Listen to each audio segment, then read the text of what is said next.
వాళ్ళని చాలా ఇష్టం. ఎందుకంటే ఒక ప్రశ్న కొన్ని రోజులు అటు సంవత్సరాల స్టడీ కూడా ఇస్తుంది. కాబట్టి ఐ లైక్ క్వశ్చన్స్. అప్పుడు నేను అన్నా, నువ్వు ఏం టెన్షన్ పడకు బేటా, ఒకటే ఒక విషయం, I will tell you only one thing.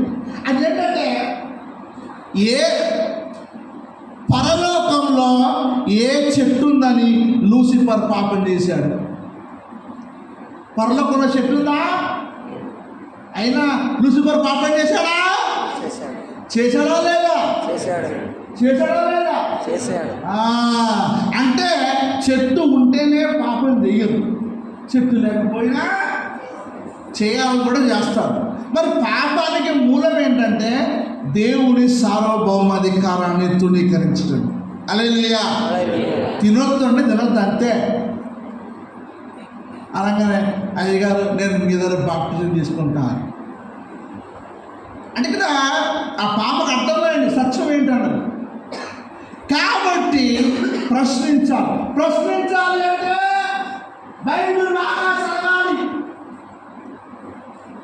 Bible బాగా చదవకుండా ప్రశ్నలు రావు.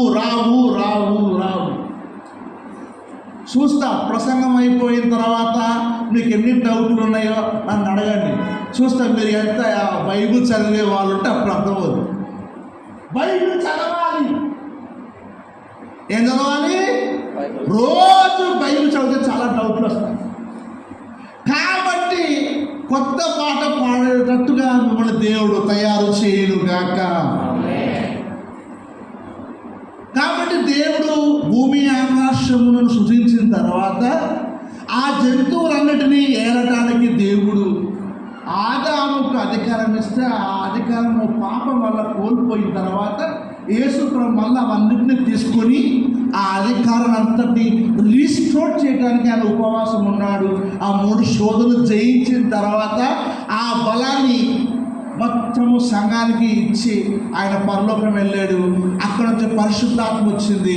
పరిశుద్ధాత్మ ద్వారా మళ్ళీ తిరిగి కోల్పోయినవన్నిటినీ కూడా బాగు చేస్తూ ఈరోజు దేవుని పరిచర్య జరుగుతుంది. హల్లెలూయా. యేసుప్రభు ఎందుకు ఉపవాసం ఉన్నాడో మీకు అర్థమైంది. మరి అడవి మృగముల మధ్య ఎందుకున్నాడు?